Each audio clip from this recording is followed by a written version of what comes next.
काश्तकार भाइयों, क्या आपने अपनी गंदम की फसल को पहला पानी बमा खाद बर वक्त लगा दिया था? अब आपकी फसल जो है वो 35 से 40 दिन की होने वाली है, लेकिन अभी तक खेत में जड़ी बूटियां नज़र नहीं आई। यानी आपने ऐसी मैनेजमेंट कर रखी थी कि जो खेत के अंदर जड़ी बूटियां थी वो बिल्कुल कंट्रोल हैं। तो सवाल ये पैदा होता है कि अब हम कौन सी स्प्रे जो है तय तौर पर कर सकते हैं या स्प्रे नहीं करनी चाहिए। तमाम तफसीलात जानने के लिए चैनल को सब्सक्राइब करें ताकि आगे बढ़ सके।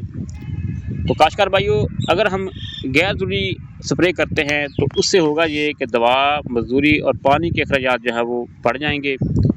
उसमें फसल को क्या नुकसान हो सकता है? देखिए, अब आपने जड़ी बूटी कंट्रोल की स्प्रे करी थी जड़ी बूटियों के लिए, अब वही स्प्रे अगर आप करते हैं तो गंदम के पत्तों के ऊपर पड़ेगी, जो कि पत्ते पीले हो सकते हैं, बढ़ोतरी रुक सकती है, पैदावार कम हो सकती है। उसके अलावा जो है दवा का जो असर होगा आने वाले वक्त में, जो जहर आपने स्प्रे की है, जो भी की है आपने, तो उससे होगा ये कि जड़ी बूटियाँ अगर बाद में उगती हैं तो क़ुव्वत मुदाफ़त पकड़ जाएंगी। तो होना ये चाहिए कि इस स्टेज के ऊपर बिल्कुल भी आप स्प्रे कोई ना करें।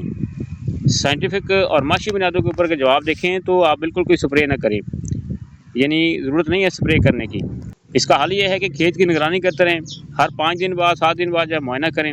ख़ास तौर पर जब गंदम की फसल जो है वो बढ़ोतरी कर रही है तो उस स्टेज के ऊपर जो है कोशिश करें कि जो आप उसकी निगरानी करते रहें। अगर बाद में जड़ी बूटी निकलती हैं तो ये देखें कहाँ पर ज़्यादा हैं, अगर टुकड़े की सूरत में है तो वहाँ पर स्प्रे करें, बाकी फसल के ऊपर स्प्रे ना करें। तो लिहाजा खर्चा कम करें, फसल बचानी है तो बेहतर रहेगी।